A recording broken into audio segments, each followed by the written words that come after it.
Se non veniamo accolti il malcontento si trasformerà in qualcos'altro, quindi può succedere qualsiasi cosa. Doveva essere uno sciopero di 3 ore, dalle 12 alle 15, l'ennesimo in un calvario del trasporto pubblico veneziano che si trascina da mesi.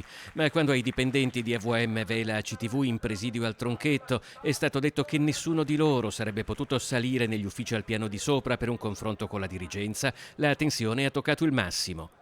Coi poliziotti in divisa antisommossa a presidiare l'ingresso, i lavoratori sono rientrati ai depositi autogestendo il servizio davanti a quella che hanno definito l'arroganza di un'amministrazione che non si è nemmeno degnata di incontrarli. Siamo stanchi di essere trattati così e che prendano tutte queste decisioni unilaterali.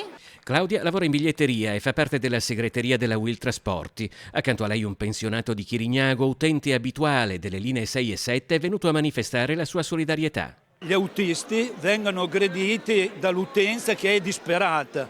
In questi mesi il post-pandemia della CTV è stato scandito da dibattiti e polemiche, con corse ridotte, file agli imbarcaderi, utenti che aggrediscono il personale, peraltro alleggerito di 100-150 euro al mese in meno in busta paga, vaporetti e autobus stracolmi, manifestazioni e scioperi a ripetizione. Eppure, secondo i sindacati, la situazione non sarebbe così economicamente drammatica.